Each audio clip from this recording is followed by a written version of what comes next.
My husband and I started our IVF journey a few weeks ago, and this is how our egg retrieval went. We're here, we're hungry, we're tired, but we're excited. It's the big day. Yay. We're gonna find out how many eggs we get. I was the first egg retrieval of the day, so we had to get there at 6 a.m. I quickly got changed and headed to the OR for my egg retrieval. He got 16 eggs retrieved. Great so I'm really news. happy. Great news. He said I did really well.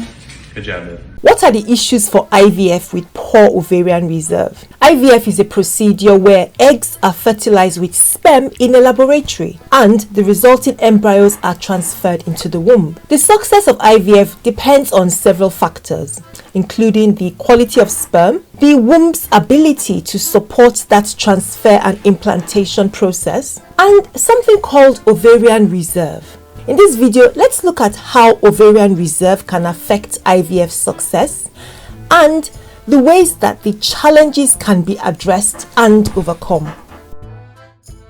You might be wondering why this subject is important, or who is this meant for? Perhaps you've heard of IVF cycles failing and are worried it might happen to you or why it happens. You may just be researching IVF generally. Whichever the case, this video provides a little guide into one aspect of the assisted reproduction process and helps you with having important and clearer conversations with your fertility specialist.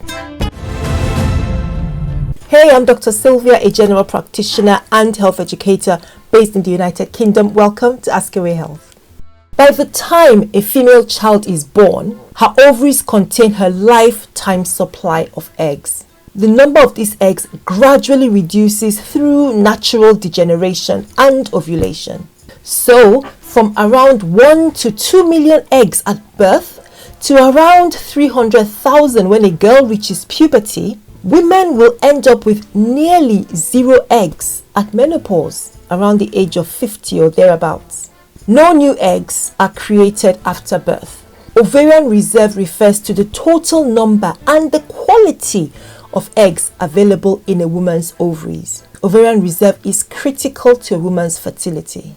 High ovarian reserve means you have a better chance of conceiving. It means that you have quite a good chance of responding to IVF treatments. More often than not, if you have high ovarian reserve, you have regular menstrual periods. Normal ovarian reserve means you have an adequate supply of eggs and so a pretty good chance of pregnancy. On the other hand, a poor ovarian reserve, also known as a low or diminished ovarian reserve, means that the number and the quality of your eggs is lower than what we expect for your age. This condition can lead to irregular cycles and reduced fertility. Several factors can affect a woman's ovarian reserve. Mainly, there are things like your age, your genes, and certain lifestyle choices.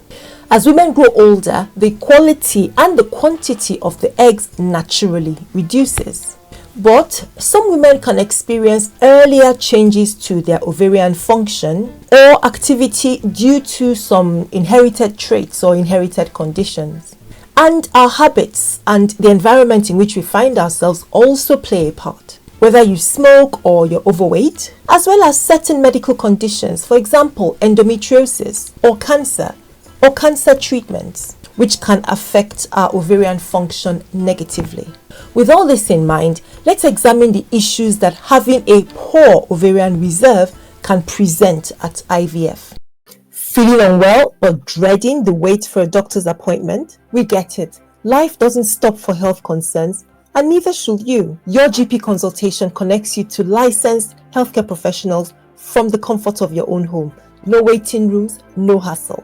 Discuss symptoms, get advice, or manage ongoing care, all through secure video calls and chat. It's healthcare that fits your schedule. From hormonal balance to menstrual health, thyroid concerns, or menopause care, our GPs are here to listen. Get personalized, discreet care that's tailored to your needs. Whether it's a minor illness or just a question that you've got, we're here to help you stay proactive about your health.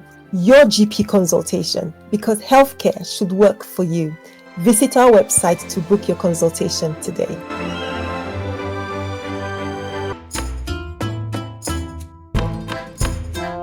First, there is the low ovarian response, With a reduced number of eggs available, there will be a low number of follicles and eggs retrieved for IVF despite ovarian stimulation treatment.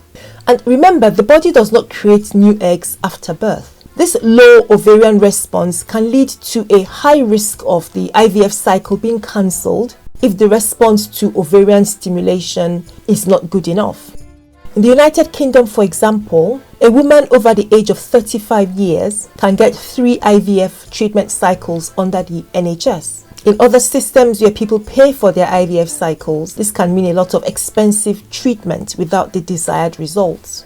Now, closely related to this concern of low ovarian response is egg quality. Being older, which is a common reason for poor ovarian reserve, is associated with a poorer egg quality, and this means the chance of fertilization is lower. But it also means a greater chance of developing embryos with genetic problems that lead to more miscarriages. Poor ovarian quality can also be a factor in younger women. But egg quality and quantity aside, what about the hormone environment? This also plays a role. Associated with poor ovarian reserve, women can have high FSH levels and low AMH levels. AMH, or anti-Mullerian hormone, plays a key role in developing sex organs before birth. In the adult woman, it provides a snapshot of the number of remaining eggs in the ovary. So a low AMH level means fewer eggs and a lower ovarian reserve. Follicle stimulating hormone, or FSH, is one of the body's reproductive hormones produced in the brain. It regulates the menstrual cycle and supports the follicle containing the egg getting mature before ovulation can happen. Having high FSH levels on day 3 of the menstrual cycle can suggest that a person has diminished ovarian reserve. So with these abnormalities in hormone levels which don't support fertilization, doctors may need to adjust the treatment protocol that they have to use. And then, taking all of this into consideration, poor ovarian reserve can lead to fewer live births every IVF cycle when compared to cycles in women with normal ovarian reserve. Now, let's look at some strategies that may make a difference when someone has poor ovarian reserve. They may not apply to every woman's situation, but there are options that you could consider with your fertility expert to help make the decision that's right for you.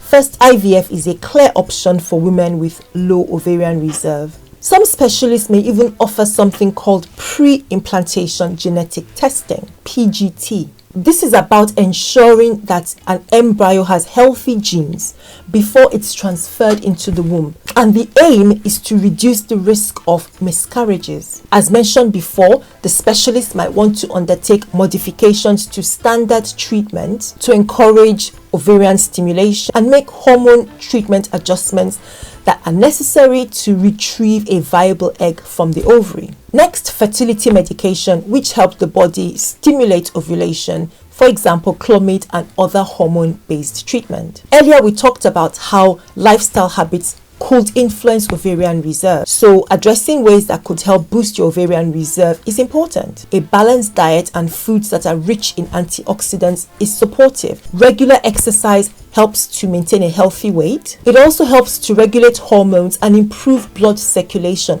All of this will boost your fertility. In addition, avoid smoking and excessive alcohol, which can hinder ovarian activity and fertility. Supplements can help enhance egg quality and improve ovarian reserve. Some examples are folic acid, coenzyme Q10, omega-3 fatty acids, among others. Check out this video here where I talk more about supplements that are known to help improve or boost ovarian activity. Donor eggs is another option available for women with poor ovarian reserve. Using eggs donated by someone else can improve the chances of IVF success. Making the decision to use donor eggs is a significant one with emotional considerations. Many women may feel a sense of loss or grief or find it hard to accept. It's important to have conversations with your partner and healthcare provider, understand the implications, and consider how this option affects your personal values, your culture, and your feelings about not having genetic attachment with a child born through donor egg IVF. Some patients with a poor ovarian reserve may still conceive, and you may find there is individual variability in fertility depending on individual circumstances like age or egg quality. There's a lot to consider, as we've seen in this video. IVF can bring financial burdens, emotional stress from repeated failure, cycle cancellations, and uncertain outcomes. However, understanding the process and available options can help guide and support you along the journey. And with medical advancements today, you have a higher chance of success and growing your family. Give this video a like. And if you want to reach out to me for one-on-one conversations, please use the link in the description box below. And I'll see you again soon.